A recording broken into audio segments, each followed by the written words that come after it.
Hello बच्चों, welcome to JEE पे जीत सीरीज। मैं Akash from Learno hub, a free learning platform जहां पर आप सीख सकते हो physics, chemistry, maths, biology absolutely for free only at learnohub.com।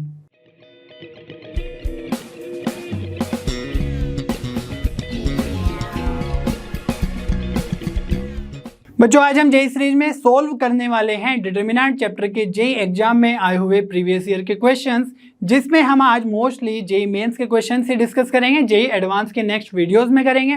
ठीक है, बहुत सारे क्वेश्चंस इस चैप्टर से बनते हैं। आई होप आपने प्रीवियस जो कॉन्सेप्ट वीडियोस है वो अच्छे से देख लिए होंगे, सारे कॉन्सेप्ट आपके क्लियर हो चुके होंगे।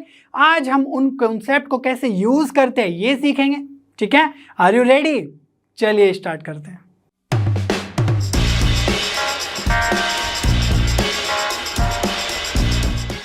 बच्चों, आज का फर्स्ट प्रॉब्लम स्टार्ट करते हैं।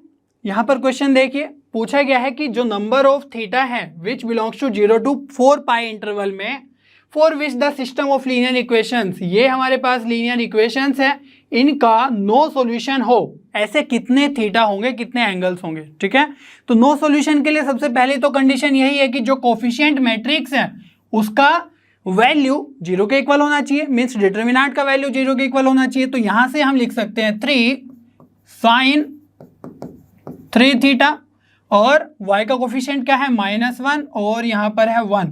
ठीक है, और सेकंड जो इक्वेशन है उसका है 3 cos 2 थीटा प्लस 4 और ये है 3 और यहां पर है 6 7 7। ठीक है, तो इसका जो वैल्यू है वो किसके इक्वल आना चाहिए? 0 के इक्वल, तभी हम नो सॉल्यूशन की बात करते हैं। अगर नॉट इक्वल टू 0 आ गया तो वो तो यूनिक सॉल्यूशन हो जाता है कि नहीं? मैंने अच्छे से बताया है। तो यहां पर आप क्या करो कि जो कॉलम 2 है और कॉलम 3 है उनको ऐड कर दो, किसी में भी ऐड कर दो, है ना। तो मैं यहां पर कॉलम 2 में कॉलम 3 को कर रहा हूं, कॉलम 3 में भी आप कर सकते हो। उससे बेनिफिट ये होगा कि कहीं ना कहीं 0 बन जाएगा, है ना, -1 है और एक 1 है।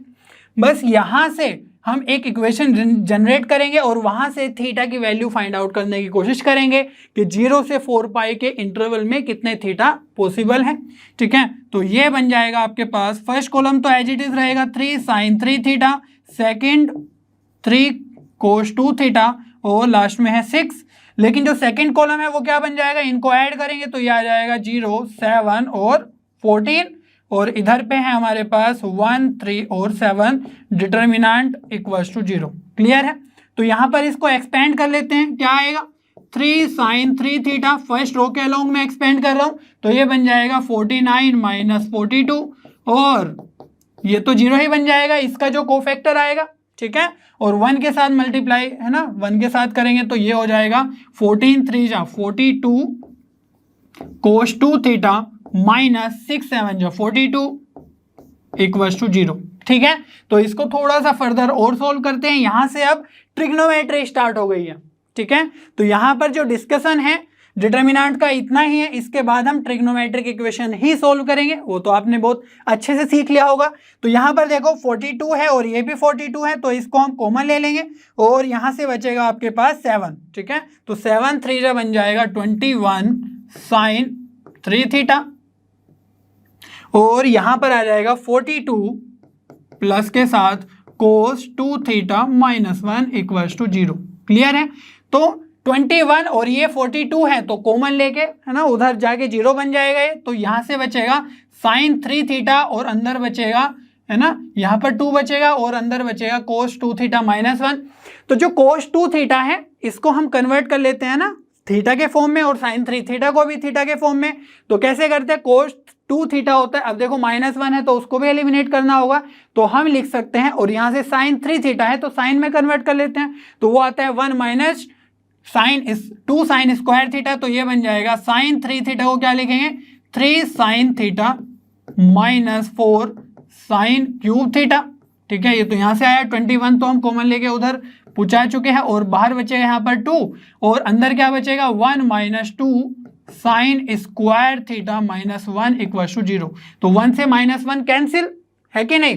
तो यहां पर जो ग्रेटेस्ट पावर है उसको देख लेते हैं, 4 sin क्यूब थीटा और यहां पर स्क्वायर के साथ है 1 - 1 कैंसिल, तो ये बनेगा -4 sin square theta plus 3 sine theta equals to 0। ठीक है, तो साइन थीटा यहां से कॉमन ले लो, in fact minus sine theta common ले लो तो ये बचेगा 4 sine square theta minus of 4 sine theta, in fact ये प्लस होगा, माइनस 3 इक्वल्स टू 0।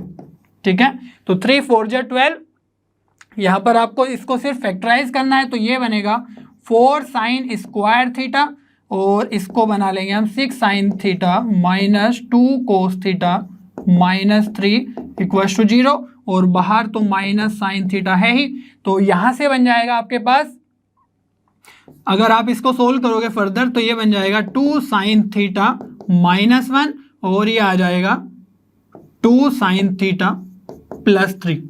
ठीक है, इक्वल्स टू 0 और बाहर है माइनस साइन थीटा। ठीक है, तो ये इक्वेशन आ गई, ये टर्म्स हमारे मल्टीप्लाई में आ गए हैं। तो इसको 0 के इक्वल होना है तो क्या करना होगा, हर एक ब्रैकेट को देख लेंगे हम, वहां से थीटा की वैल्यू क्या आएगी। ठीक है, तो यहां पर देखो ये वाला जो ब्रैकेट है 2 साइन थीटा प्लस 3, ये तो कभी 0 हो ही नहीं सकता है, क्योंकि जो साइन थीटा है उसकी वैल्यू क्या होती है -1 से 1 तक, तो -1 भी पुट करेंगे तो ये -2 ही जाएगा। ठीक है, और वैसे देख लो साइन थीटा इक्वल्स टू क्या आएगा इस ब्रैकेट से -3/2, विच इज नॉट पॉसिबल, वो तो उसके है ना रेंज के बाहर ही है। तो यहां से हम क्या करेंगे, साइन थीटा को 0 पुट करेंगे। ठीक है, और साइन थीटा सेकेंड वाले ब्रैकेट से आ जाएगा हमारे पास 1/2। क्लियर है इतनी बात।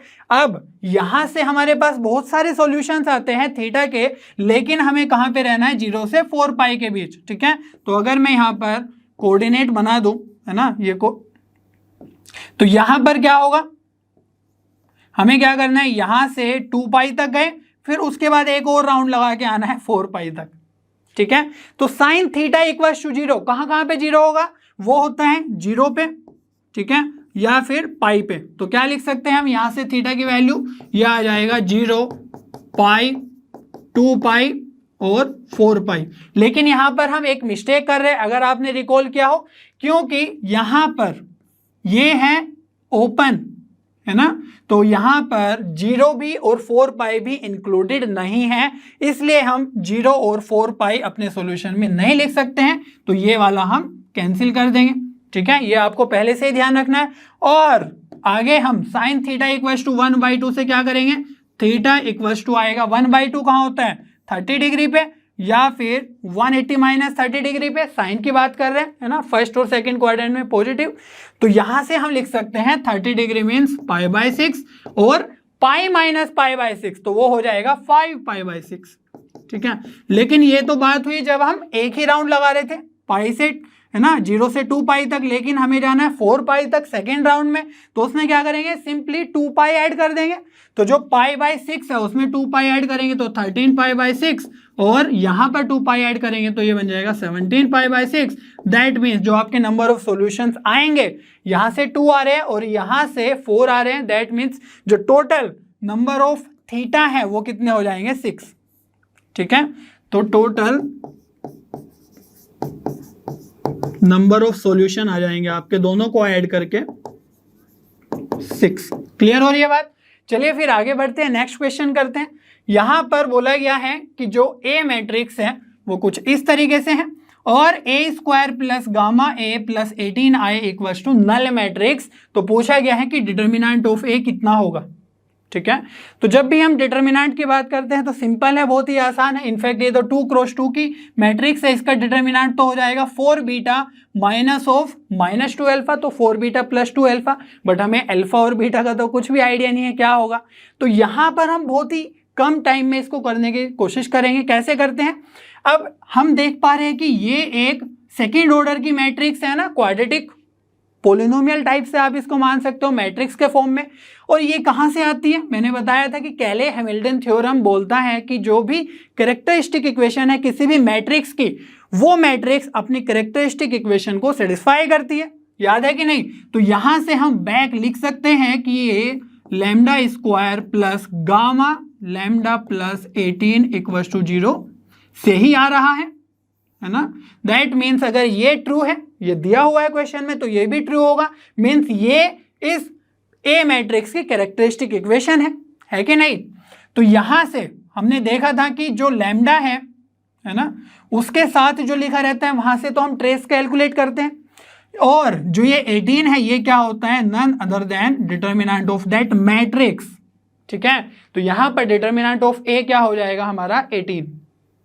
अगर आपको ये क्लियर नहीं हो रहा है कि कैसे हम कैरेक्टरिस्टिक इक्वेशन से डिटर्मिनेंट ऑफ ए देख पा रहे हैं, तो जाके कंसेप्ट एड ऑन देखो अच्छे से। ठीक है, वहां पर हमने डायरेक्टली 2x2 और 3x3 की कैरेक्टरिस्टिक इक्वेशन लिखना बताया था। ठीक है, तो वहां पर आपको बहुत अच्छे से क्लियर हो जाएगा। नेक्स्ट क्वेश्चन देखते हैं। यहां पर बोला यह है कि एक रिलेशन है R, ठीक है, over a class of n cross n real matrices A and B। तो दो मैट्रिसेस है हमारे पास A और B, है ना, उनमें एक रिलेशन है। कैसा रिलेशन है, बोला गया है A is related to B if IFF। If का मतलब क्या होता है, if and only if there exists a non singular matrix P such that PA P inverse equals to B। तो रिलेशन कैसा है उनमें A और B में कि PA P इनवर्स अगर सोल्व करे तो हमारे पास B मिलता है, और जो P है कोई भी नॉन सिंगुलर मैट्रिक्स है। नॉन सिंगुलर मैट्रिक्स मीन्स जिसका डिटर्मिनेंट नॉट इक्वल्स टू 0 हो, मीन्स जिसका इनवर्स एग्जिस्ट करता हो। याद है, तो इस रिलेशन से हम देखकर चलेंगे। ठीक है, अब लिटरली जो ये P दिया हुआ है इसको ऐसे ही मत मानना कि हर जगह P ही यूज करेंगे, कोई भी मैट्रिक्स हम यहाँ पर यूज कर सकते हैं as long as that is a non singular matrix. ठीक है, तो यहां पर नॉन सिंगुलर मैट्रिक्स दिया हुआ है P की प्रॉपर्टी, तो हम P की जगह कुछ भी यूज कर सकते हैं जिसका इनवर्स एग्जिस्ट करता हो। तो बताना है कि कौन सा इनमें से ट्रू होगा। देख सकते हैं ऑप्शन क्या क्या दिया हुआ है। पहले तो इक्विवेलेंस रिलेशन है, रिफ्लेक्सिव, ट्रांजिटिव, सिमेट्रिक, उन सब के बारे में पूछा गया है। इक्विवेलेंस रिलेशन आपको पता ही है अच्छे से कि रिफ्लेक्सिव भी हो, सिमेट्रिक भी हो, ट्रांजिटिव भी हो, ऐसे रिलेशन को हम इक्विवेलेंस रिलेशन बोलते हैं।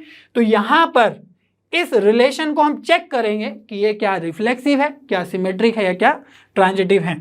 तो चलिए स्टार्ट करते हैं। सबसे पहले हम चेक करेंगे रिफ्लेक्सिव के बारे में। ठीक है, तो रिफ्लेक्सिव आपको पता ही होगा कि जैसे यहां पर जो A और B है, अगर वे दोनों सेम मैट्रिक्स हो और वो इस इक्वेशन को सेटिस्फाई कर दे तो हम बोलेंगे कि हाँ वो रिफ्लेक्सिव रिलेशन है। ठीक है, जैसे कोई भी दो लाइन है ना, और कोइंसिडेंट लाइन है, तो हम बोल सकते हैं कि दोनों लाइन रिफ्लेक्सिव है, रिफ्लेक्सिव रिलेशन को, है ना, सेटिस्फाई कर रही है, क्योंकि दोनों की दोनों लाइन अगर बोल दे कि पैरेलल है तो उस केस में जो लाइन 1 है लाइन 2 है दोनों की दोनों पैरेलल ही है ना। तो रिफ्लेक्सिव के केस में हम क्या करेंगे, जो ये P मैट्रिक्स है उसको A मैट्रिक्स कंसिडर कर लेंगे, क्योंकि मैंने बताया कि जो P मैट्रिक्स है वो बस नॉन सिंगुलर मैट्रिक्स होने चाहिए, तो उसको हम A भी कंसिडर कर सकते हैं। तो यहां से हमें क्या मिलने वाला है, लेफ्ट हैंड साइड में देखो हम बोल सकते हैं कि जो A है A और A इनवर्स। ठीक है, तो P की जगह हमने क्या यूज कर लिया, A इक्वल्स टू कितना होना चाहिए, A के इक्वल ही आएगा ये, क्योंकि यहां से A इनवर्स क्या हो जाएगा I, और A into I means identity matrix equals to A ही होता है। दैट मीन्स जो A रिलेटेड टू A है, ठीक है, तो हमने यहां पर A लिखा और वो A ही आ गया, तो हम बोल सकते हैं ना कि A is related to A। A और B की जगह हमने दोनों जगह A यूज किया। अब बात करते हैं सिमेट्रिक की। ठीक है, तो सिमेट्रिक के लिए क्या करते हैं, हम एज्यूम कर लेते हैं that A is related to B। ठीक है, तो हमें बस ये दिखाना होता है कि क्या B रिलेटेड टू A है, क्या उस इक्वेशन को सेटिस्फाई करेगा जहां पर इस जगह B लिखा हो और इस जगह A लिखा हो। ठीक है, तो यहां से आपको क्या करना है कि A is related to B अगर है तो हमने क्या डेफिनेशन पढ़ी है, A is related to B कि PA P inverse is equal to B। इसी यही तो मीनिंग बताया उसने क्वेश्चन में। ठीक है, तो यहां से हम देखने की कोशिश करेंगे कि क्या B is related to A है, तो देखते हैं। तो हम पोस्ट मल्टीप्लीकेशन कर देंगे दोनों साइड P मैट्रिक्स से, तो क्या मिल जाएगा हमें, PA P इनवर्स P, और इधर पे भी P से मल्टीप्लाई कर देंगे। तो इससे बेनिफिट ये हुआ कि P इनवर्स P क्या बन गया, I मीन्स आइडेंटिटी मैट्रिक्स, तो इधर बना PA और इधर बना BP। ठीक है, और हमें कैसा ट्राई करना है, हमें ट्राई करना है कि A इक्वल्स टू आ जाए P इनवर्स। ठीक है, जो B रिलेटेड टू A को सेटिस्फाई करेगा, तो P से, है ना, P इनवर्स से हम दोनों साइड मल्टीप्लाई कर देंगे, तो यहां पर बन जाएगा P inverse PA equals to P inverse BP। इस बार क्या है, प्री मल्टीप्लीकेशन। ठीक है, तो इससे ये तो बन गया है हमारे पास आइडेंटिटी मैट्रिक्स, और यहां पर यहां से हमें मिल जाएगा A equals to P inverse BP। देख पा रहे हो क्या बन रहा है ये, है ना। तो जहां पर A था वहां पर अब B आ गया है, जहां पर B था वहां पर A आ गया है, यही तो लिखा हुआ है वो ऊपर भी, ठीक है। तो इससे हम बोल सकते हैं that B is related to A। That means ये हमारे पास सिमेट्रिक भी है और रिफ्लेक्सिव भी है अभी तक। अब हम ट्रांजिटिव की बात कर लेते हैं। तो ट्रांजिटिव के लिए क्या करते हैं, उसमें दो एजम्पशन लेके चलते हैं, ठीक है। यहां पर सिमेट्रिक में तो A is related to B ही चेक किया है ना, एज्यूम किया है। यहां पर A is related to B और B is related to C। तो हमें चेक करना होता है कि क्या A और C भी रिलेटेड है, ठीक है। तो यहां से हम क्या लिखेंगे, A is related to B का मीनिंग क्या है, PA P inverse equals to B। तो यहां पर हम लिख सकते हैं जैसे हमने ARB लिखा PA P इनवर्स, तो इसको हम PB P इनवर्स ना लिख के हम P मैट्रिक्स की जगह, क्योंकि वो तो कोई भी नॉन सिंगुलर मैट्रिक्स हो सकती है, तो हम Q मैट्रिक्स ले लेते हैं, क्योंकि ये जो रिलेशन है वो B और C के अंदर है, पहले A और B के अंदर था, ठीक है। तो QB Q inverse equals to क्या आना चाहिए, C, ठीक है। अब ये अगर रिलेशन हमने मान लिया कि ये ट्रू है, ट्रांजिटिव में हम दो केस मान के चलते हैं, तो हमें बताना है कि जो A है वो C से रिलेटेड है या नहीं। तो यहां पर क्या करेंगे, देखने के लिए हम B को इसमें पुट कर देंगे यहां पर, तो क्या बनेगा देखो, Q B की जगह हम क्या लिखेंगे, PA P इनवर्स जो एज्यूम किया था, और यहां पर लास्ट में बन गया है Q इनवर्स, ठीक है। ये क्या है, बीच में लिखा हुआ है B है, और इक्वल्स टू में तो C है ही। तो इसको देखो ध्यान से क्या लिखा हुआ है, QP, और बीच में है अगर A, है ना, इन दो को मैं अलग ले रहा हूं और इन दो को मैं अलग ले रहा हूं, तो यहां पर क्या लिखा हुआ है, ये P इनवर्स Q इनवर्स, ठीक है। और अगर आपको रिवर्सल लो याद हो तो वहां पर क्या लिखते थे, P इनवर्स Q इनवर्स को हम लिख सकते हैं QP का इनवर्स, ठीक है। तो ये है QP A और ये है QP का inverse equals to C matrix. इसको अब थोड़ा सा ध्यान से देखो, तो यहां पर अगर आपको प्रॉब्लम आ रही है यहां से सोच सकते हो रिवर्स, है ना। QP का इनवर्स क्या होगा, पहले P इनवर्स और फिर बाद में Q इनवर्स, ठीक है, रिवर्सल लो। तो यहां पर अगर हम इस मैट्रिक्स को कंसिडर करें और इसको कंसिडर करें, तो क्या लिखा हुआ है बेसिकली, QP कोई एक मैट्रिक्स होगी मल्टीप्लाई करके, that matrix multiplied with A, और उसी मैट्रिक्स का इनवर्स इक्वल्स टू C, ठीक है। तो QP को अगर हम कोई नया मैट्रिक्स डिफाइन कर दे, सपोज M, तो वहां पर हम क्या लिख सकते हैं, MA M इनवर्स, क्योंकि QP को मल्टीप्लाई करके कुछ ना कुछ तो आएगा ही ना। दैट मीन्स जो ये A है वो रिलेटेड टू C है, क्योंकि ये उसी रिलेशन को सेटिस्फाई कर रहा है। तो यहां से हम लिख सकते हैं A is related to C। Clear हो रही है बात। तो हम बोल सकते हैं कि तीनों के तीनों रिलेशन बन रहे हैं, that means this is an equivalence relation, ठीक है। तो देखा आपने किस तरीके से हम मैट्रिसेस और डिटर्मिनेंट में भी रिलेशन फंक्शन घुसा सकते हैं। और लास्ट में भी हमने, यहाँ पर तो कुछ नहीं था बट यहाँ पर भी ट्रिग्नोमेट्री हमने यूज कर लिया था, ठीक है। तो जेई में ऐसे ही क्वेश्चन आते हैं जहां पर 2-3 चैप्टर को यूज करना होता है, और आगे तो हम एडवांस में ज्यादा नंबर ऑफ चैप्टर्स यूज करेंगे, तो उसके लिए थोड़ा वेट करो, नेक्स्ट क्लास में हम एडवांस के क्वेश्चन सोल्व करेंगे, ठीक है। तो अभी बढ़ते हैं नेक्स्ट क्वेश्चन की तरफ। यहां पर भी देखो कॉम्प्लेक्स नंबर है, if A R equals to cos some theta plus I, है ना, सम थीटा, और जो आर है वो हमारे पास 1 2 3 इस तरीके से है कुछ, ठीक है। और जो आई है वो क्या है, √-1। तो आई क्या है, यहाँ पर सिंपल आई नहीं है, आयोटा है, ठीक है, जो कॉम्प्लेक्स नंबर में पढ़ते हैं। तो इस डिटर्मिनेंट की वैल्यू बतानी है कितनी होगी। तो ऐसे तो डिटर्मिनेंट की वैल्यू आपको सोल्व करनी आती है, उसमें कोई प्रॉब्लम वाली बात नहीं है, बट यहाँ पर जो ये दिया हुआ है, क्योंकि जो डिटर्मिनेंट के टर्म्स है A1 क्या होगा, आर की जगह आप 1 पुट कर दो, वही हमारा A1 होगा, A2 A3, है ना। तो उस तरीके से A9 तक जा रहे हैं, दैट मीन्स R हमारा 9 तक जाएगा। तो यहां पर ये सारा का सारा टर्म्स डिटर्मिनेंट में लिख के सोल्व करना तो इतना ज्यादा आसान नहीं है। तो इसका दूसरा भी फॉर्म होता है जो आप कॉम्प्लेक्स नंबर में पढ़ते हो। तो AR को हम ऐसे भी लिख सकते हैं e का पावर I, और जो भी थीटा है उसी को लिख देंगे 2R π/9। क्लियर हो रही है बात। तो ये भी हम लिख सकते हैं, जिसने भी कॉम्प्लेक्स नंबर पढ़ लिया उसको अच्छे से पता होगा। यहां पर हम R से भी मल्टीप्लाई करते हैं, लेकिन उस केस में हम यहां पर भी R से मल्टीप्लाई करते हैं, इनफैक्ट मैं आपको बता ही देता हूँ क्या होता है फॉर्म। ये होता है हमारे पास कोई भी कॉम्प्लेक्स नंबर है जेड, तो उसको लिखते हैं r cos theta plus i sine theta, ठीक है। और इसी को हम लिख सकते हैं आर ई का पावर आई थीटा, ठीक है। तो डिफरेंस क्या है, बस यहां पर हमने ट्रिग्नोमेट्रिक फॉर्म में लिखा हुआ है और यहां पर हमने ई में, तो इसको बोलते हैं आइलर फॉर्म। अब यहां पर जो आर है, आर मल्टीप्लाई है, उसको बोलते हैं मैग्नीट्यूड, है ना। तो यहां पर जो आर है वो हमारा 1 ही है, यहां पर 1 ही मल्टीप्लाई हो रहा है, दैट मीन्स यहां पर भी हमारा 1 ही होगा।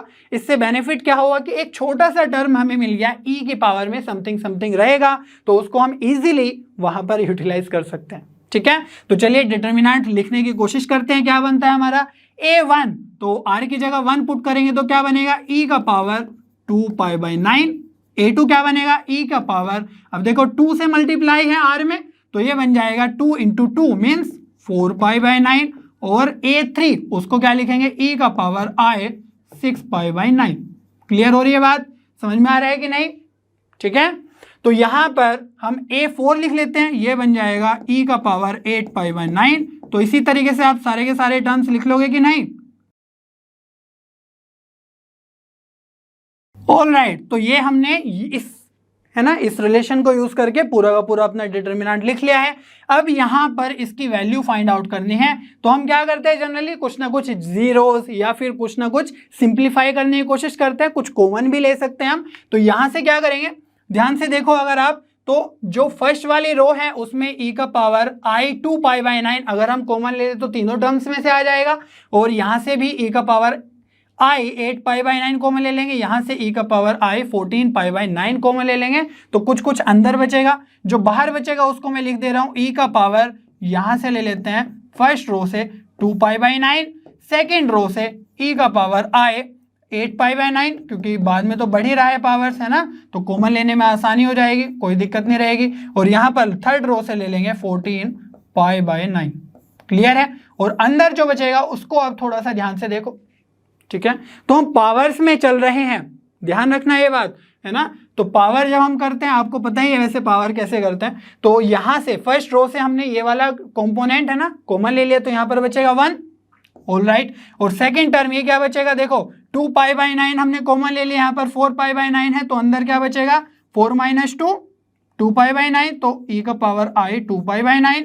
अब यहाँ से भी हमने 2π/9 कॉमन लिया है, तो यहाँ पर बचेगा e का पावर i 4π/9।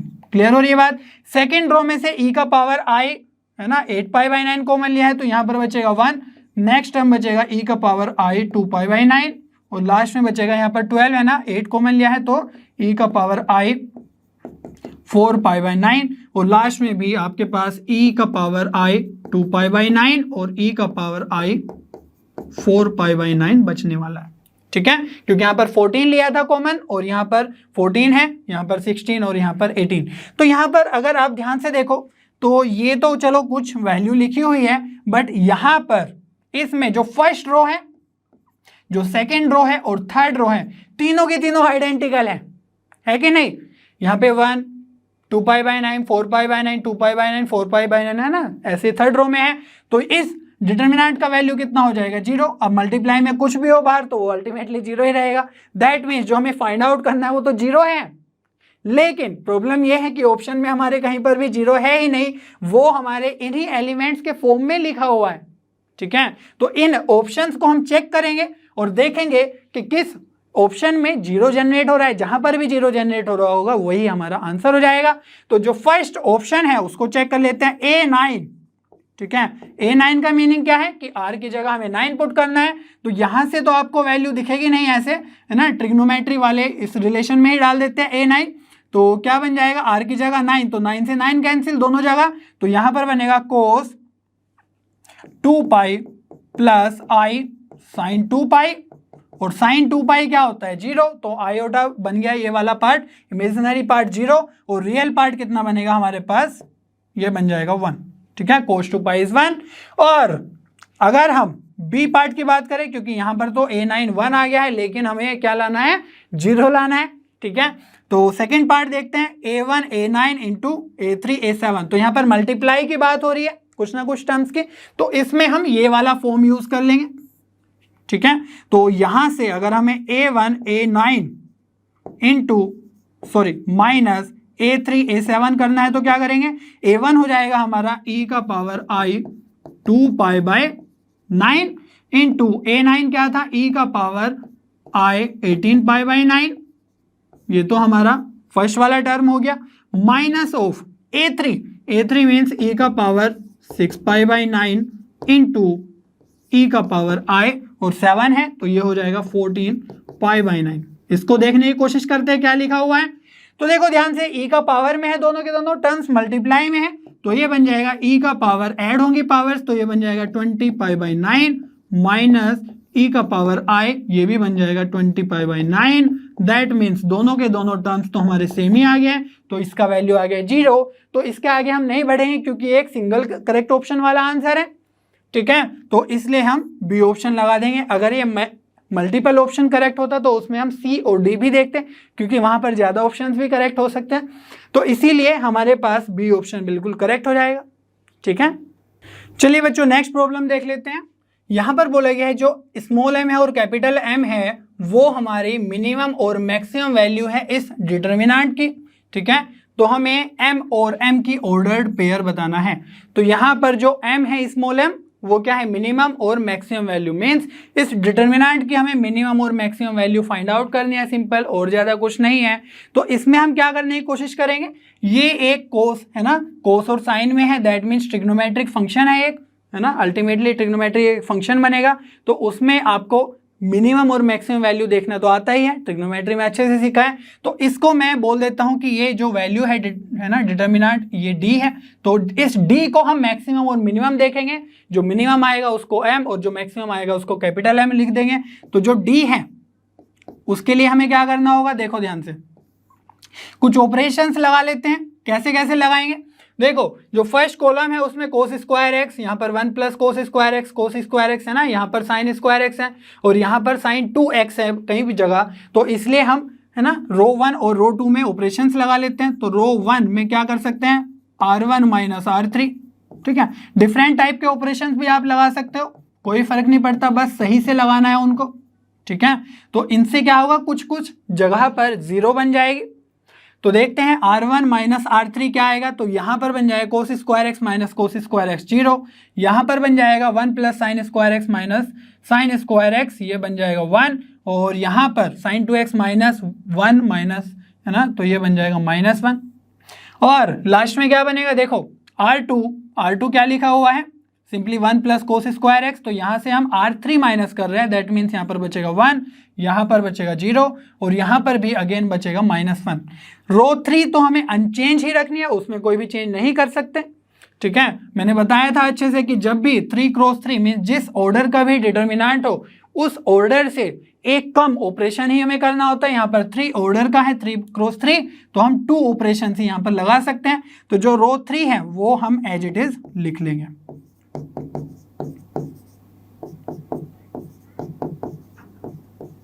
ठीक है। तो यहां से आप इसको सोल्व कर सकते हो, ठीक है, लेकिन मुझे तो थोड़ा और सिंप्लीफाई करना है ताकि एक ही टर्म में हमारा आंसर आ जाए, ठीक है। तो और क्या कर सकते हैं, देखो जो कॉलम 2 और कॉलम 3 है वो अब क्या बन गए हैं, एक 1 है यहाँ पर, एक -1 है। तो कॉलम 2 में मैं क्या कर देता हूँ, कॉलम 3 को ऐड कर देता हूँ, ठीक है। तो उससे क्या होगा, कॉलम 2 में यहाँ पर ये एलिमेंट 0 बन जाएगा। तो d इक्वल्स टू अब क्या बनेगा, ध्यान से देखो, कॉलम 1 तो एज इट इज ही रखेंगे 0 1 कोस स्क्वायर एक्स, ठीक है। कॉलम 2 में ये 0 बन गया है, यहाँ पर आ जाएगा -1 और यहाँ पर आ जाएगा sign square x plus 1 plus sign 2x, ठीक है। ये क्या बना, ये वाला टर्म है ना। और कॉलम 3 भी हम लिखेंगे, तो यहाँ पर थोड़ा सा स्पेस कम बच जाएगा, तो इसको थोड़ा सा आगे लिख लेंगे। तो कॉलम 3 हम एज इट इज रखेंगे क्योंकि उसमें तो कोई चेंज हमने किया ही नहीं है, 1 प्लस साइन 2x। क्लियर हो रही है बात। तो यहां से अब क्या बन रहा है, देखो फर्स्ट रो में हमारे पास -1 ही है, बाकी सब 0 है। तो फर्स्ट रो के अराउंड हम इसको एक्सपेंड कर लेंगे। तो क्या बनेगा, d का वैल्यू -1, इसका माइनर क्या होगा, देखो वैसे तो ये प्लस ही आने वाला है, प्लस माइनस प्लस, बट जो इसका माइनर होगा वो होगा 1 into this and minus of cos square x, ठीक है। तो यहाँ से बन जाएगा आपके पास 1 के मल्टीप्लाई करेंगे तो ये बनेगा sign square x plus sign 2x plus 1, और यहाँ पर माइनस ऑफ दिस, तो -1 ऑलरेडी है और यहाँ पर भी -1 से मल्टीप्लाई करेंगे कोस स्क्वायर एक्स, तो ये बन जाएगा हमारे पास plus cos square x. Clear हो रही है बात? तो sine square x cos square x कितना होता है? 1 होता है, करेक्ट। और यहाँ से हम क्या लिख सकते हैं, इनको 1 लिखेंगे और ये साइन 2x है तो ये बन जाएगा हमारा साइन 2x प्लस, ये तो 1 ही हो गया और एक +1 और है तो ये बन जाएगा minus of sign 2x plus 2। Clear है इतनी बात? इनमें कोई डाउट है? नहीं। तो आगे बढ़ते हैं, यहाँ पर इसका हमें मिनिमम और मैक्सिमम वैल्यू बताना है, सिंपल सा, ठीक है। तो जो साइन 2x है हमें पता है कि वो हमारे पास है ना -1 से 1 के बीच में होता है, तो वहीं से स्टार्ट करते हैं अपना डिस्कशन, क्योंकि d का वैल्यू में सिर्फ यही वेरिएबल है, बाकी तो सब कॉन्स्टेंट्स है। तो इसमें 2 ऐड कर दो दोनों तरफ, तो क्या बन जाएगा आपके पास, 2 है ना, तीनों साइड हमारा 2 ही ऐड होगा, तो यहाँ पर बन जाएगा 1 + 2 3, और यहाँ पर 2 को ऐड करेंगे तो ये बन जाएगा 1। क्लियर है? तो ये तो ब्रैकेट के अंदर वाला टर्म बन गया है, लेकिन हमें माइनस ऑफ दिस चाहिए, तो माइनस मल्टीप्लाई करेंगे तो साइन रिवर्स हो जाएंगे, तो ये बन जाएगा -1, है ना, और ये ग्रेटर हो जाएगा माइनस साइन 2x प्लस 2, और ये भी बन जाएगा ये वाला साइन -3। ठीक है, तो ये टर्म क्या है हमारा, d है, तो d हो गया हमारा -3 से लेकर -1 तक। ठीक है, तो d को हम क्या लिख सकते हैं, d को हम लिख सकते हैं d बिलोंग्स टू, है ना, -3 से -1। तो जो m है वो क्या है, मिनिमम वैल्यू, तो m आ गया है हमारा -3, और capital M means maximum value वो आ गया है -1। तो इसको हम क्या लिख सकते हैं, -3, -1। तो देख लो कौन सा आंसर सेटिस्फाई कर रहा है, यहाँ पर -3 -1 बी ऑप्शन करेक्ट हो जाएगा। क्लियर है? तो यहाँ पर बहुत ज़्यादा कुछ नहीं था, बस यहाँ से आपको सिंप्लीफाई करना था। बेसिकली ये मोस्टली ट्रिग्नोमेट्री का क्वेश्चन है, बट ये आपको आना चाहिए लगाते हुए ऑपरेशंस, ठीक है, ताकि हम इस तरीके से जो कॉम्प्लेक्स दिख भी रहा है उसको भी हम इजीली देख सकें। ठीक है, तो यहाँ पर भी हमने ट्रिग्नोमेट्री को यूज़ किया। चलिए नेक्स्ट प्रॉब्लम देख लेते हैं। यहाँ पर बोलेंगे कि ये जो ए मैट्रिक्स है ये हमारे पास है कुछ इस तरीके से 2 × 2 की, देन द मैट्रिक्स a की power -50 where theta equals to π/12 is equal to कितना होगा। ठीक है, तो a की पावर -50 से रिलेटेड हमने एक इंफॉर्मेशन बताई थी कि a की पावर -k को हम क्या लिख सकते हैं, a इनवर्स की पावर k या फिर a की पावर k का इनवर्स। ठीक है, तो तीनों के तीनों इक्वल ही है, तो या तो हम एक काम करें कि a की पावर 50 कैलकुलेट कर ले फिर इनवर्स ले ले, या फिर इनवर्स लेके पावर 50 लगा ले। ठीक है, तो दोनों एक ही बात होगी। तो कौन से मेथड से जाए, किसी से भी जा सकते हैं। चलो इससे चले जाते हैं, a की पावर -1 मीन्स इनवर्स की पावर 50। तो a इनवर्स कैलकुलेट करना बहुत ही ज़्यादा आसान है। कैसे करते हैं, 2 × 2 के लिए तो मैंने शॉर्ट ट्रिक बताया था। कैसे बताया था, वहाँ पर हम डिटर्मिनेंट ऑफ दिस मैट्रिक्स से डिवाइड करेंगे, लेकिन determinant of this matrix means A का डिटर्मिनेंट यहाँ से कितना आएगा, अगर आप कैलकुलेट करोगे cos theta into cos theta cos square theta minus of sine theta into minus sine theta, तो plus sine square theta which will be equal to 1 ultimately. ठीक है, और इनवर्स के लिए और क्या बताया था, ए डिटर्मिनेंट से तो मल्टीप्लाई करना ही है, बट बताया था कि जो लीडिंग डायगोनल के एलिमेंट्स है उनको आपको इंटरचेंज करना है ना, शॉर्टकट में बताया था। तो इंटरचेंज करेंगे तो दोनों सेम ही रहेंगे, क्योंकि है ना यहाँ पर भी cos थीटा, तो आपको पता ही नहीं चलेगा कि मैंने इंटरचेंज किया कि नहीं, बट इंटरचेंज किया है। ये वाला cos थीटा मैंने यहाँ पर लिख दिया, ये वाला cos थीटा यहाँ पर लिख दिया। ठीक है, अब जो नॉन लीडिंग डायगोनल एलिमेंट्स है ना, नॉन लीडिंग, तो उसका आपको साइन चेंज करना है सिर्फ, तो ये बन जाएगा साइन थीटा, और ये साइन थीटा है तो ये बन जाएगा माइनस ऑफ साइन थीटा। तो इनवर्स आ गया है, एक काम तो हमारा हो गया है। अब बस इसकी पावर 50 है ना कैलकुलेट करनी है, दैट मीन्स इसको हमें 50 टाइम्स मल्टीप्लाई करना है। ठीक है, तो 50 टाइम्स मल्टीप्लाई करेंगे, दैट मीन्स a की पावर है ना, a इनवर्स की पावर 2, तो a इनवर्स का स्क्वायर क्या करेंगे हम, बस इन्हीं को मल्टीप्लाई कर देना है जो एक इनवर्स आया है, cos theta sine theta minus sine theta cos theta, और इसको अगेन मल्टीप्लाई करेंगे। ठीक है, तो ये बन जाएगा cos थीटा साइन थीटा और minus sine theta cos theta. ठीक है। तो इसमें आपको बस इतना फाइंड आउट करना है कि इसका वैल्यू क्या आ रहा है और कुछ पैटर्न बन रहा है कि नहीं बन रहा है। ठीक है, अगर इस तरह का क्वेश्चन कोई आपने सोल्व किया है तो आपने देखा होगा कि यहाँ पर जो एंगल है उसी में चेंज आता है। तो जब फर्स्ट रो की फर्स्ट कॉलम से मल्टीप्लाई करेंगे तो cos theta cos square theta और sine theta minus sine theta बन जाएगा माइनस साइन स्क्वायर थीटा। तो cos square theta minus sine square theta बन जाएगा कोस 2 थीटा। ठीक है, डायरेक्टली मैं लिख रहा हूं। और जब फर्स्ट रो की सेकंड कॉलम से करेंगे तो सेकंड एलिमेंट मिलेगा cos theta sine theta cos theta. तो ये बन जाएगा 2 sine theta cos theta. That means ये बन जाएगा आपका साइन ऑफ 2 थीटा। ठीक है, और आगे भी कैलकुलेट करेंगे आप तो यहां पर बनेगा माइनस ऑफ साइन 2 थीटा और ये बन जाएगा कोस 2 थीटा। क्लियर है। तो ये जो मैट्रिक्स है ना, ए इनवर्स का स्क्वायर, तो यहां पर एंगल बन गया है 2 थीटा। जब आप ए इनवर्स की पावर 3 कैलकुलेट करोगे, कर सकते हो, तो वहां पर बनेगा कोस 3 थीटा साइन 3 थीटा, इस तरह के टर्म्स। सिमिलरली हम डायरेक्टली लिख सकते हैं ए इनवर्स की पावर 50। ठीक है, तो यहां पर क्या बनेगा, सिंपली एंगल में ही चेंज होगा। तो यहां से आपके पास आ जाएगा कोस 50 थीटा और साइन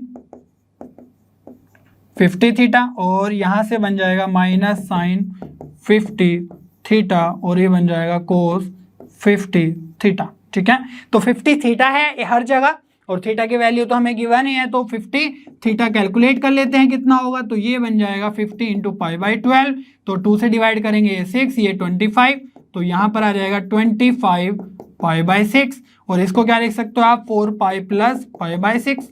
क्लियर है। तो 4 पाई के कारण कुछ भी चेंज नहीं आएगा जब हम sine theta cos theta calculate करेंगे, क्योंकि 4 पाई का मीनिंग क्या है, बस सिर्फ एक्स्ट्रा एंगल्स आ गए हैं, है ना। 2 पाई तक गए, फिर 4 पाई तक गए, लेकिन अब पाई बाई 6 तक जाना है। दैट मीन्स यही एंगल रहेगा, है ना। तो 2 पाई के मल्टीपल्स आप सब्ट्रैक्ट और माइनस, है ना, ऐड कर सकते हो, तो जो ट्रिग्नोमेट्रिक वैल्यू है उस पर कुछ भी डिफरेंस नहीं आएगा। तो यहां से हम क्या कैलकुलेट कर रहे हैं मीनिंगली, है ना, बेसिकली ये आ जाएगा कोस पाई बाई 6 और कोस पाई बाई 6 कितना होता है, ये 30 है, तो ये बन जाएगा आपका √3/2 और यहाँ पर साइन 30 मीन्स 1/2, यहाँ पर माइनस 1/2 और ये √3/2, यही हमसे पूछा गया था। ठीक है, तो इसमें आपके पास कौन सा ऑप्शन आ रहा है जल्दी से चेक कर लो। लीडिंग डायगोनल पे तो √3/2 है, तो यहाँ पर तो है, यहाँ पर नहीं है, तो ये रोंग और ये वाला भी रोंग हो गया। और नॉन लीडिंग डायगोनल पे वहाँ पे 1/2, यहाँ पर माइनस 1/2, तो ये तो अपोजिट है, ये भी रोंग और ये वाला आपका ऑप्शन करेक्ट हो जाएगा सी। ठीक है, तो ये वाला जो प्रॉपर्टी है ये आपको याद होना चाहिए अच्छे से, और उसके बाद तो बेसिक ट्रिग्नोमेट्री है ही। ठीक है, तो आपने देखा कि जो एलिमेंट्स है डिटर्मिनेंट में, उसमें आपको कॉम्प्लेक्स नंबर के एलिमेंट्स मिल सकते हैं ना, कॉम्प्लेक्स नंबर्स, और वहां पर ट्रिग्नोमेट्रिक, है ना, ये भी मिल सकते हैं ट्रिग्नोमेट्रिक टर्म्स। तो चलिए फिर आगे बढ़ते हैं, नेक्स्ट क्वेश्चन देखते हैं। बोला गया है कि अगर ये determinant is equal to a plus B X X minus A का होल स्क्वायर है, दैट, है ना, then the ordered pair a comma b is equal to कितना होगा। तो बेसिकली हमें a और b की ही वैल्यू फाइंड आउट करनी है और कुछ नहीं करना है।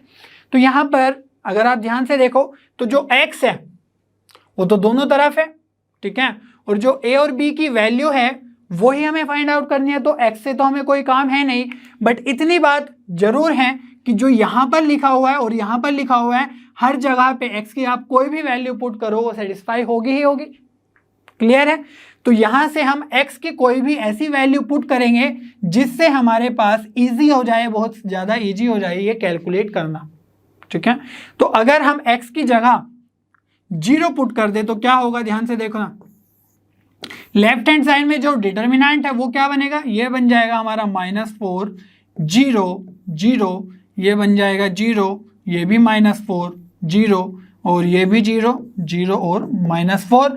और राइट हैंड साइड में क्या बनेगा, देखो ये भी टर्म 0 बन जाएगा, तो ये बनेगा a और x minus means 0 minus a का होल स्क्वायर, दैट मीन्स ये बन जाएगा a स्क्वायर, दैट मीन्स ये बन जाएगा a क्यूब। ठीक है, तो लेफ्ट हैंड साइड में जो डिटर्मिनेंट है उसका कितना वैल्यू है, देखो डायगोनल मैट्रिक्स है, और जहां भी डायगोनल मैट्रिक्स हो ठीक है। इनफैक्ट ये स्केलर मैट्रिक्स है, सारे के सारे एलिमेंट्स ही -4 के इक्वल है ना। तो उस केस में हमने क्या बताया था कि सिंपली उनके है ना जो डायगोनल्स के एलिमेंट्स हैं उन्हीं को मल्टीप्लाई कर दो, वही आपका डिटर्मिनेंट आ जाएगा, है ना, वैल्यू। तो ये बन जाएगा -64 इक्वल्स टू a⁻3, तो a इक्वल्स टू आ गया है -4, ठीक है। तो यहां से आपको मिल गया है, तो यहां पर -4 तो 3 ऑप्शन में है, तो a ऑप्शन तो हो ही नहीं सकता है, ठीक है। अच्छे से सेट किया हुआ है क्वेश्चन। अगर यहां पर ही मिल जाता आपको कि एक ही ऑप्शन में सिर्फ -4 है, तो उस केस में आप क्या करते, सारे अदर ऑप्शंस रॉन्ग ही हो जाते ऑब्वियसली, क्योंकि हमें क्या चाहिए, a, b, तो a की वैल्यू -4, और अगर हर जगह कुछ और होता, सिर्फ एक में -4 होता, तो आप उसी ऑप्शन को टिक कर देते। बट यहाँ पर इतने से काम नहीं चलेगा, हमें b का वैल्यू भी फाइंड आउट करना होगा, और b का वैल्यू फाइंड आउट करने के लिए हम x की जगह कुछ और पुट करेंगे, जिससे हमारे जो ये b है वो 0 ना हो। क्लियर हो ये बात। इस बार 0 पुट किया तो x की वैल्यू 0 पुट करके ये टर्म तो 0 ही हो गया। जब ये 0 ही बन गया तो इसका कुछ वैल्यू ही नहीं आएगा। दैट मीन्स इस बार x को हम 1 पुट कर सकते हैं, ठीक है। और भी तरीके से आप यहाँ पर सब्स्टिट्यूशन कर सकते हो, जो भी आपको सुटेबल लगे, है ना। तो यहाँ पर अगर x इक्वल्स टू 1 हम पुट कर दे तो लेफ्ट हैंड साइड में क्या बनेगा देखते हैं, -3 2 2, और यहाँ पर भी बन जाएगा 2 2, है ना। ये बन जाएगा -3, यहाँ पर भी -3, और हर जगह 2 2, ठीक है। Equals to right hand side में क्या बनेगा, ये इंटरेस्टिंग है। अब जो a है वो तो -4 के इक्वल है, तो हम a को क्यों लिखेंगे, -4 लिखेंगे, plus b into x means b बनेगा, और यहाँ पर बनेगा x इक्वल्स टू 1 पुट कर रहे हैं, और a तो हमारा 4 है ही, ठीक है, सिर्फ -4 है, तो 1 -4 मीन्स 5, और 5 का स्क्वायर बन जाएगा ये 25। क्लियर हो रही है बात। तो यहाँ पर जो लेफ्ट हैंड साइड है उसको थोड़ा सा सोल्व करने की कोशिश करते हैं, या तो आप यहाँ पर कुछ कुछ प्रॉपर्टीज लगा लो, या डायरेक्टली एक्सपेंड भी कर लो। प्रॉपर्टीज मतलब है ना एलिमेंट्री ट्रांसफॉर्मेशन, बट हम इसको डायरेक्टली एक्सपेंड कर लेते हैं, ज़्यादा बड़ा कुछ बात नहीं है इसमें। तो -3 के साथ करेंगे तो ये बन जाएगा आपका 9, -4 तो ये बन जाएगा 5, और बीच में आएगा -2, ये बन जाएगा आपका -6, और -4 तो -10, और लास्ट में 2 के साथ मल्टीप्लाई में आएगा क्या, 2 इंटू 2 4, और ये बन जाएगा +6, है ना। तो ये बन जाएगा 10 इक्वल्स टू में क्या है, इक्वल्स टू में 25 इंटू b-4। तो चलिए लिख लेते हैं 25 b-4। सिंपली यहाँ से b की वैल्यू आपको फाइंड आउट करनी है। ये है -15, ये है 20, और ये भी है 20, और ये है 25 b-4, तो 20 + 20 40, है ना। और ये बन जाएगा आपके पास 25, तो 25 इक्वल्स टू 25 b-4, ये कैंसिल, तो b इक्वल्स टू आ गया आपके पास 5। क्लियर है इतनी बात। तो -4, 5, तो ये तो हमारा डी ऑप्शन में ही है, ठीक है। तो इस तरीके से भी क्वेश्चन पूछे जाते हैं, जहां पर आपको सुटेबल सब्स्टिट्यूशन की हेल्प से वो क्वेश्चन सोल्व करना आसान हो जाता है, ठीक है। आगे बढ़े, नेक्स्ट प्रॉब्लम देखते हैं। यहाँ पर है कि जो सिस्टम ऑफ लीनियर इक्वेशंस है, 2x - 3y equals to gamma +5, αx + 5y equals to beta +1, जहां पर अल्फा बीटा गामा क्या है, belongs to R means real numbers हैं। इसमें बोलेगा कि इन्फिनाइटली मैनी सॉल्यूशंस है इसके, ठीक है। तो इन्फिनाइटली मैनी सॉल्यूशंस कब होती है, जब दोनों की दोनों लाइंस की इक्वेशन जो दी हुई है वो सेम ही हो जाए, कोइंसिडेंट हो जाए, ठीक है, एक के ऊपर एक, तो वही हमारा हो जाएगा इन्फिनाइटली मैनी सॉल्यूशंस का केस। और इसमें बताना है 9α + 3β + 5 गामा का मोड वैल्यू क्या होगा, ठीक है। तो यहां पर जो इक्वेशन है उसको मैं लिख लेता हूं जल्दी से। 2x - 3y equals to gamma, इसको ध्यान रखना ये गामा है, y नहीं है, और ये है αx + 5y equals to beta +1, ठीक है। तो ये 2 वेरिएबल्स में है ना, इसीलिए मैंने लाइन के लिए बताया इन्फिनाइटली मैनी सॉल्यूशंस। तो क्या होता है इनका कंडीशन, है ना, इन्फिनाइटली मैनी सॉल्यूशन होने का, a1/a2 equals to b1/b2 equals to c1/c2। Determinant के फॉर्म में भी लिख सकते हो, बट यहाँ से भी आप आसानी से कर सकते हो, है ना। और ये कोइंसिडेंट लाइंस की इक्वेशन भी है, आपने क्लास 10 में भी सीखा हुआ है ये। तो यहाँ से a1/a2 क्या बन जाएगा, 2/α equals to -3/5 equals to c1/c2। Constant हमारे राइट हैंड साइड में ही होने चाहिए, तो गामा +5 अपॉन बीटा +1, ठीक है। तो अगर इन फर्स्ट टू को हम चेक करें तो यहां से हमें अल्फा की वैल्यू मिल जाएगी, क्योंकि सिर्फ अल्फा ही अननोन है, तो क्रॉस मल्टीप्लाई करेंगे तो ये हो जाएगा -3 अल्फा इक्वल्स टू 10 या फिर अल्फा इक्वल्स टू -10/3, ठीक है।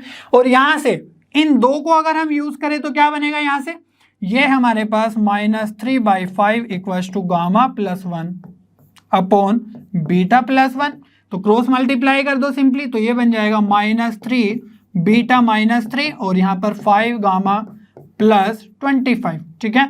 तो यहाँ पर हमें अच्छी बात यह है कि 3 बीटा +5 गामा ही चाहिए, तो 3 बीटा को उधर ले जाओ तो ये बन जाएगा -3 है ना, ये 25 इधर, तो ये बन जाएगा 3 बीटा +5 गामा, ये 25 है, तो ये बन गया है आपका -28 3 बीटा +5 गामा। तो ये जो टू टर्म्स है इनका तो डायरेक्ट वैल्यू मिल गया है, और अल्फा की वैल्यू हमें मिल गई है, तो हम 9 अल्फा भी कैलकुलेट कर सकते हैं। तो 9 अल्फा यहाँ से कितना हो जाएगा, देखो 9 अल्फा हो जाएगा यहाँ से आपका -30, ठीक है। तो बस इसको अगर आपको सोल्व करना है तो क्या बनेगा, मॉड्यूलस ऑफ, है ना, -3 और यहाँ पर इसका वैल्यू कितना है -28, दैट मीन्स यहाँ पर पॉजिटिव वैल्यू ही रिपोर्ट करनी है, तो ये बन जाएगा 58, ठीक है। तो 58 आपका फाइनल आंसर हो जाएगा। बहुत ज़्यादा डिफिकल्ट नहीं है, क्योंकि यहाँ पर सिर्फ 2 वेरिएबल्स में ही बात हो रही है, ठीक है। तो यहाँ से आप डायरेक्टली आंसर निकाल सकते हो आसानी से, ठीक है। आगे बढ़े, ओके। तो ये हमारे पास है नेक्स्ट क्वेश्चन, ए मैट्रिक्स है कोई 3x3 रियल मैट्रिक्स है ना, 3 ऑर्डर की। तो यहाँ पर ये कंडीशन दी हुई है, if this is equals to this then the value of determinant A square कितनी होगी, ठीक है। तो अगर हमारे पास डिटर्मिनेंट ए स्क्वायर पूछा गया है, दैट मीन्स ए स्क्वायर का डिटर्मिनेंट पूछा गया है, दैट मीन्स डिटर्मिनेंट ऑफ ए का स्क्वायर होगा। ये प्रॉपर्टी अगर आपको याद है, तो यहां से हमें जो एम होना चाहिए हमारा कैलकुलेट करने का, वो होना चाहिए डिटर्मिनेंट ऑफ ए, जिसको हम फाइंड आउट करने की कोशिश करेंगे। तो सबसे पहले तो जो दिया हुआ है उसको उस फॉर्म में लिख लेते हैं जिसके बारे में हम ज्यादा कंफर्टेबल रहते हैं, है ना। डिटर्मिनेंट ऑफ दिस, तो डिटर्मिनेंट ऑफ एनी मैट्रिक्स को कैसे लिखते हैं हम, है ना, इस तरीके से लिखते हैं, 2 एडजॉइंट ऑफ, अंदर क्या है 2 एडजॉइंट ऑफ, 2 टाइम्स एडजॉइंट है और फिर थर्ड टाइम भी है, लेकिन यहाँ पर 2a है अंदर, ठीक है। तो ये बन जाएगा दिस इक्वल्स टू गिवन है 2 का पावर 41, ठीक है। तो अगर आपको कुछ याद हो तो वहां पर हमने बताया था कि डिटर्मिनेंट के अंदर 2 इंटू समथिंग अगर लिखा हुआ है कोई मैट्रिक्स, क्योंकि इस टर्म को अगर आप जो मैंने अंडरलाइन किया है इसको सोल्व करोगे, ए मैट्रिक्स कोई भी होगी तो उसके करस्पॉन्डिंग एडजॉइंट्स कुछ ना कुछ मैट्रिसेस आएंगी, तो ये भी एक, है ना, कोई ना कोई एक मैट्रिक्स ही बनेगी। तो मैंने बताया था कि k इंटू बी का अगर डिटर्मिनेंट लेना है तो वो बाहर जाता है, लेकिन उसके ऑर्डर के साथ जाता है, दैट मीन्स k की पावर 3 हो जाएगी यहाँ पर, ठीक है, क्योंकि यहाँ पर ऑर्डर क्या है 3 है, तो जनरली तो n जाता है बाहर। तो यहाँ पर क्या करना है, सिंपली 2 को बाहर लेना है, तो ये बन जाएगा 2 की पावर 3 और अंदर बनेगा जिसका, है ना, बी मैट्रिक्स का ही डिटर्मिनेंट, तो एडजॉइंट ऑफ 2 एडजॉइंट, तो इससे क्या हुआ, कॉन्स्टेंट्स हमने बाहर ले लिया है ना। ऐसे ही धीरे धीरे हम स्टेप बाय स्टेप करते जाएंगे। इस तरह का क्वेश्चन हमने देखा था ना कंसेप्ट वीडियो में भी, जिसने भी देखा है वो समझ में आ रहा होगा उसको।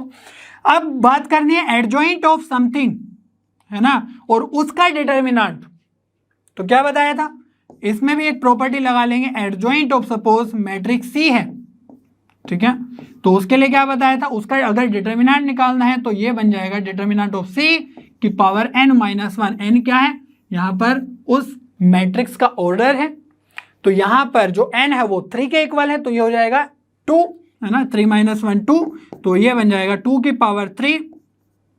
तो इसको तो उधर ले जाके डिवाइड भी कर सकते हो, ऑल राइट। तो इधर पे तो कुछ नहीं छोड़ते हैं, उधर पे 38 बना देंगे, ठीक है। तो ये डिवाइड होगा तो पावर माइनस हो जाएगी ना, तो ये बनेगा 38, और इस एडजॉइंट ऑफ दिस का डिटर्मिनेंट है, दैट मीन्स 2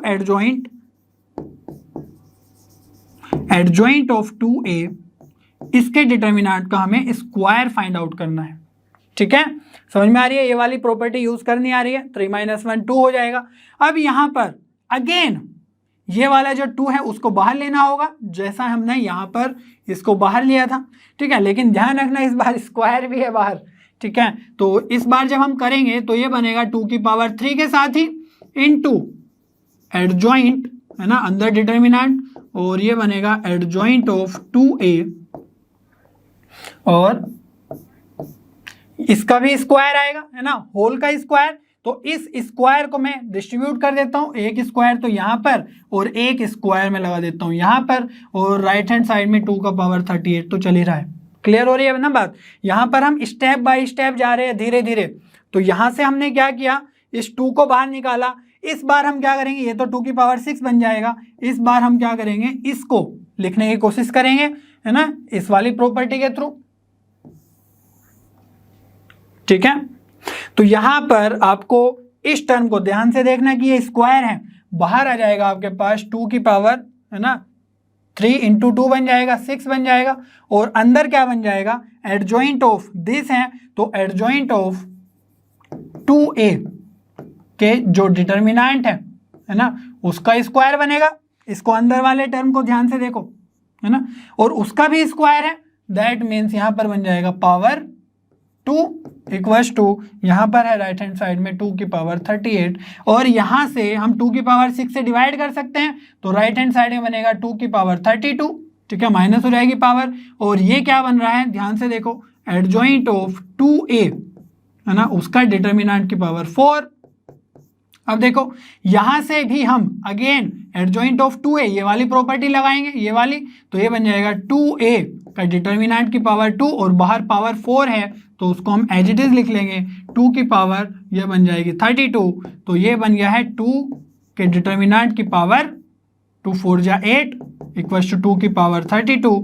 अब क्या करना है, फाइनल स्टेप, ठीक है, इसमें क्या है, डिटर्मिनेंट ऑफ के ए इस तरीके से लिखा हुआ है, तो ये जो 2 है वो बाहर जाएगा, है ना, जैसे हर बार जा रहा है तो पावर n के साथ जाएगा, तो इसको हम क्या लिखेंगे, 2 की पावर 3 डिटर्मिनेंट ऑफ a, और बाहर है पावर 8, ठीक है, 2 की पावर 32। तो यहां से देखो 2 की पावर 3 की पावर 8 जाएगा, तो ये बन जाएगा 24 इंटू डिटर्मिनेंट ऑफ a की पावर 8 2 की पावर 32, ठीक है। तो यहां से आपको 2 की पावर 24 से डिवाइड कर देना है, तो कितना बन जाएगा, देखो डिटर्मिनेंट ऑफ a की पावर 8 बन जाएगा 2 की पावर 8, ठीक है, और determinant of a equals to कितना आ जाएगा, यहाँ से 2 आ जाएगा। इनफैक्ट पावर इवन है तो आप इसको +-2 भी लिख सकते हो, ठीक है। तो डिटर्मिनेंट ऑफ a अगर -2 है तब भी ये इक्वेशन सेटिस्फाई होगी, ठीक है।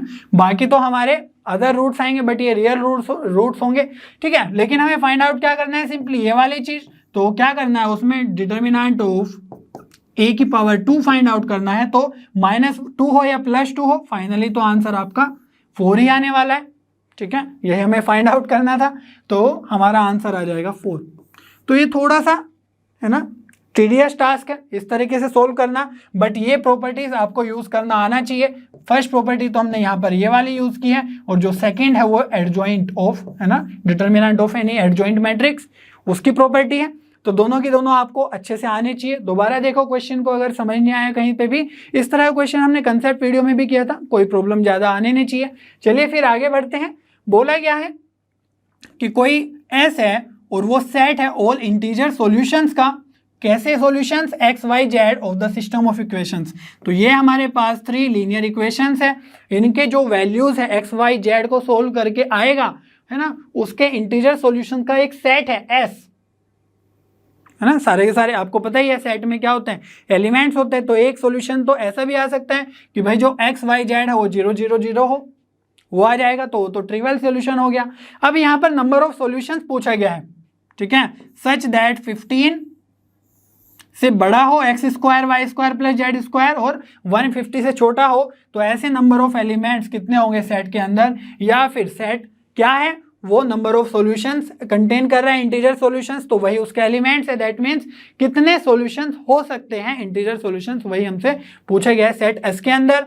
तो कंडीशन ये वाली है, ध्यान रखना, ठीक है। तो यहाँ पर आपसे नंबर ऑफ सॉल्यूशन पूछा गया है, ठीक है, तो हम ऑटोमेटिकली अंडरस्टूड करते हैं कि भाई, है ना, इतना तो पूछा ही गया होगा कि ट्रिवियल नॉन ट्रिवियल सॉल्यूशंस के बारे में कुछ ना कुछ तो बात हो ही रही होगी। अगर आप डिटर्मिनेंट यहाँ पर कैलकुलेट भी करोगे तो वो 0 के इक्वल आ ही जाएगा, that means non trivial solutions कुछ है ना, इनफाइनाइट सॉल्यूशंस होंगे वैसे तो, लेकिन हमें इस कंडीशन को सेटिस्फाई करना है ना, तीनों का स्क्वायर्स का सम 15 और 150 के बीच में होना चाहिए, तो वहां से हमारे कुछ ना कुछ लिमिटेशंस आएंगे जिसके बेसिस पे हमारे कुछ ना कुछ फाइनाइट नंबर ऑफ सॉल्यूशंस आएंगे। ठीक है, तो यहां पर होमोजेनियस इक्वेशंस है, तो क्या करते हैं, कोई भी दो इक्वेशन को लेके सोल्व करने की कोशिश करते हैं कि एक्स और वाई या जेड की वैल्यू क्या क्या हो सकती है, कुछ ना कुछ तो ट्राई करना ही होगा। तो यहां से अगर इन दोनों को देखें हम, ये लिखा हुआ है x माइनस 2y, ये लिखा हुआ है माइनस 2x प्लस 4y। ठीक है, तो अगर ऊपर हम 2 से मल्टीप्लाई कर दे तो ये बन जाएगा 2x minus 4y plus 10z equals to 0, और नीचे क्या बनेगा, इसको एज इट इज रखते हैं, minus 2x plus 4y plus z equals to 0, है ना। इन दोनों को अगर हम ऐड कर ले, सिंपली ऐड कर ले, तो minus 2x plus 2x add हो गए 0, minus 4y plus 4y add हो गए 0, है ना, और ये सर्वाइव करेगा 11z इक्वल्स टू 0, जिससे आ जाएगा हमारे पास z इक्वल्स टू 0। ठीक है, तो यहां पर जो कंडीशन है वहां से हमें z इक्वल्स टू 0 तो मिल ही गया है। अब z इक्वल्स टू 0 की कंडीशन किसी भी इक्वेशन में पुट कर दो। ठीक है, मान लो थर्ड इक्वेशन में पुट कर दिया तो क्या बनेगा, थर्ड इक्वेशन में मैं इनको नाम दे देता हूं, जैसे हम बोलते हैं कि भाई ये प्लेन्स है, तो P1 प्लेन, P2 प्लेन और P3 प्लेन, पता ही है प्लेन्स के बारे में। तो ठीक है, तो ये प्लेन को रिप्रेजेंट कर रहा है, जैसे 2 वेरिएबल वाली लाइन को रिप्रेजेंट करता है, तो जो P3 है उसको हम चेक करते हैं क्या है, माइनस ऑफ 7x है एक्चुअली है। ठीक है, तो ये z नहीं है, x है, तो x minus 7x plus 14y, और z का वैल्यू तो हमें ऑलरेडी पता चल चुका है कितना है, 0 के इक्वल, तो ये आ जाएगा आपका 0। यहां से अगर आप रिलेशन देखो तो ये बन जाएगा x इक्वल टू 2y। ठीक है, तो कुछ ना कुछ एक दूसरे में रिलेशन आ गए हैं, ये तो डेफिनेटली 0 ही हो गया है। तो इस इक्वेशन में पुट करने की कोशिश करते हैं जो कंडीशन दी हुई है इन सॉल्यूशंस पे, है ना। x इक्वल टू 2y अगर पुट करेंगे तो ये हो जाएगा 15 से, है ना, x की जगह 2y पुट करेंगे, 4y square plus y square को एज इट इज रख दो। ठीक है, और z स्क्वायर तो 0 ही है, z तो 0 ही है, तो ये हो जाएगा 150। अब ये कितना बन गया है देखो, 5y स्क्वायर, तो 5 से तीनों तरफ, है ना, डिवाइड कर दो तो ये बन जाएगा 3, है ना, और ये आ जाएगा y स्क्वायर, ये बन जाएगा 5 से डिवाइड करने पे 30। एक चीज तो क्लियर है कि जो y स्क्वायर है वो 3 से 30 के बीच में होना चाहिए। ठीक है, और यहां पर हम इंटीजर सॉल्यूशंस की बात कर रहे हैं, तो y क्या क्या हो सकता है इस पे डिस्कस कर लेते हैं। 3 से बड़ा होना चाहिए y स्क्वायर, तो y क्या ये हो सकता है प्लस माइनस 2, यस, क्योंकि इसको स्क्वायर करेंगे तो 4 आएगा। प्लस माइनस 1 नहीं ले सकते क्योंकि उसका स्क्वायर करने पे 1 आएगा, लेकिन हमारा y स्क्वायर 3 से 30 के बीच में होना चाहिए, तो यहाँ से हम प्लस माइनस 3 प्लस माइनस 4 भी ले सकते हैं, इनफैक्ट प्लस माइनस 5 भी ले सकते हैं, क्योंकि प्लस माइनस 5 का स्क्वायर क्या होगा 25, वो भी इस इंटरवल में लाई कर रहा है। लेकिन अगर जैसे ही हम प्लस माइनस 6 पे जाते हैं तो हमारे पास जो y स्क्वायर है वो बन जाएगा 36, जो एक्सेप्टेबल नहीं होगा। तो जो y की वैल्यूज है वो तो इतनी आ गई, इंटीग्रल वैल्यूज जो इस कंडीशन को सेटिस्फाई कर रही है, तो कितनी वैल्यूज हैं, 2 यहां पर है, 2 यहां पर, 2 यहां पर, 2 यहां पर, दैट मीन्स 8 वैल्यूज है। और जो जो हमारी y की वैल्यूज है उसी के करस्पॉन्डिंग हमारी x की भी वैल्यूज जनरेट होगी। तो जब जब y प्लस माइनस 2 होगा तब तब x प्लस माइनस 4 होगा, है ना। तो इसमें 2 से सिंपली डिवाइड करना है। तो किस तरीके से सॉल्यूशन लिखेंगे, जैसे अगर हम x की जगह क्या बताया मैंने प्लस माइनस 4, तो प्लस 4 अगर हमने x ले लिया तो y के लिए क्या लेना होगा हमें प्लस 2, और z तो हमेशा 0 है ही, तो ये एक सॉल्यूशन बन सकता है। या फिर कुछ इस तरीके से बन सकता है -4 -2 और 0, है ना। इस केस में क्या किया, y को हमने ले लिया है -2, तो x भी -2 इंटू 2 होगा -4, और z हमेशा 0 रहेगा ही रहेगा।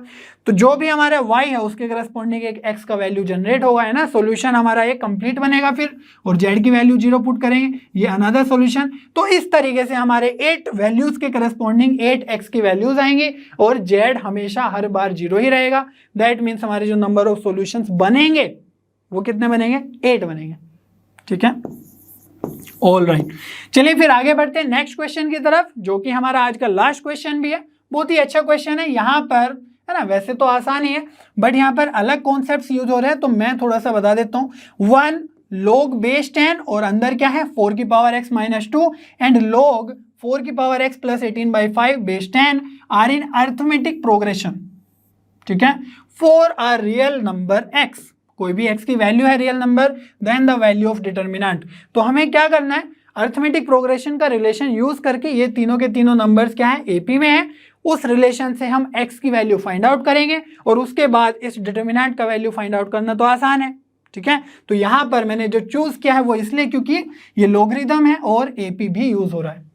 ठीक है, तो जो बच्चे एपी मींस अर्थमेटिक प्रोग्रेशन है ना पढ़ चुके हैं तो वो जानते हैं कि अगर कोई नंबर्स है ना एबीसी अर्थमेटिक प्रोग्रेशन में है तो उनका जो कॉमन डिफरेंस है वो सेम ही रहता है इनफैक्ट। तो हम लिख सकते हैं b minus A equal to C minus B, या फिर लिख सकते हैं b इधर लाके 2b equal to A plus C. ठीक है, इनफैक्ट डायरेक्टली भी आपने देखा होगा, रिलेशन याद किया होगा, a plus c by 2 equal to b. ठीक है, ये आपको डायरेक्टली याद रहता है, तो 2 डिवाइड कर दो। ये मैंने यहां से क्यों स्टार्ट किया, जो स्टूडेंट नहीं पढ़े हैं वहां पर ये तो कॉमन डिफरेंस है ना, a और b में जो डिफरेंस है वो मान लो d है ना, और b और c में जो डिफरेंस है वो मान लो d है, कॉमन डिफरेंस, तो वो सेम ही होगा। तो ये 10th क्लास के स्टूडेंट्स जो नहीं पढ़े अभी तक अर्थमेटिक प्रोग्रेशन उनके लिए है ना, जो 11th में नहीं पढ़े अभी। तो यहाँ पर हमें क्या करना है, बस इसमें वो रिलेशन सेट कर देना है। तो जो मिडिल वाला टर्म है 2b रखना है उसको, तो जो मिडिल वाला है उसको हम क्या रखेंगे 2b, तो ये बन जाएगा 2, बेस में हमारे पास 10 और 4x है ना, 4 की पावर x, इसको मान लेते हैं y, बार बार 4 की पावर x क्यों लिखेंगे। ठीक है, तो बार बार नहीं लिखते हैं, तो यहां पर आ जाएगा y minus 2 equals to a plus C, तो 1 है ना, और ये c है, तो 1 को मैं 1 ना लिख के कुछ और लिखने की कोशिश करूंगा ताकि हमारी कैलकुलेशन आसान हो जाए। 1 को हम क्या लिख सकते हैं, log 10 बेस 10, ये इसकी वैल्यू क्या आएगी 1 आएगी, क्योंकि log के अंदर जो लिखा हुआ है बेस के अंदर जो लिखा हुआ है वो सेम है, तो वैल्यू 1 ही आती है उस टाइम पे है ना। log आपने अच्छे से पढ़ा हुआ होगा। तो यहाँ पर इनफैक्ट 1 की जगह मैं बेस 10 क्यों लिख रहा हूँ, क्योंकि हर जगह बेस 10 ही है। ठीक है, तो ये बन जाएगा आपका log 10 बेस 10 प्लस लास्ट वाला टर्म, तो ये आ जाएगा log y प्लस 18/5 बेस 10। इससे बेनिफिट ये और हो गया कि बेस दोनों के सेम है, तो जब प्लस में लिखा हुआ है तो इसको हम क्या लिख सकते हैं, जो log के अंदर है उनको मल्टीप्लाई कर देते हैं। ठीक है, तो सिंपली क्या करना है, 10 अंदर क्या बन जाएगा y प्लस 18/5 है ना, और लेफ्ट हैंड साइड में क्या बनेगा, इनफैक्ट log के साथ ही लिख लेता हूं है ना, अगर समझ नहीं आ रहा है तो log के अंदर ही होगा ये, जिसका बेस 10 ही रहेगा, और लेफ्ट हैंड साइड में हमारा है ना जो ये 2 है ये जाएगा हमारा पावर में, आपको याद ही होगा, या तो ऐसे सोचो कि पावर से है ना मल्टीप्लाई में आ रहा है, या फिर जो मल्टीप्लाई में वो log के अंदर जो लिखा हुआ है उसकी पावर में जाएगा, तो ये बन जाएगा log y माइनस 2 की पावर 2 है ना, log y माइनस 2 की पावर 2 और बेस 10 है। अब बेस दोनों का सेम है दोनों साइड है ना, एक एक ही टर्म लिखा हुआ है तो उनको कंपेयर कर लो। दैट मीन्स हमारे पास y माइनस 2 का होल स्क्वायर होना चाहिए इसके इक्वल, तो y माइनस 2 का पावर 2 कितना हो जाएगा, y square plus 4 minus 4y equal to, इधर से मल्टीप्लाई करेंगे तो कितना बनेगा है ना, ये बन जाएगा 10y, और 5 की मल्टीप्लाई करेंगे तो ये बन जाएगा आपके पास 2, तो ये बन जाएगा 36। ऑल राइट, तो y स्क्वायर माइनस 10 तो माइनस 14y, और ये भी आ जाएगा माइनस 32। ठीक है, तो माइनस करके हमें लाना है माइनस 14 और मल्टीप्लाई करके लाना है 32, तो ये आ जाएगा आपके पास माइनस 16 और y प्लस 2 है ना, इसके रूट्स। तो रूट्स क्या बन गए हमारे, देखो ध्यान से, जो y प्लस 2 है क्या ये कभी 0 हो सकता है, देखो y क्या था हमारा 4 की पावर x, तो अगर हमारे पास कोई भी पॉजिटिव नंबर की कोई भी पावर हो, नेगेटिव हो पॉजिटिव हो कुछ भी हो x की वैल्यू, तो उस केस में पॉजिटिव नंबर की कुछ भी पावर हो तो हमारे पास एक पॉजिटिव नंबर ही जनरेट होता है।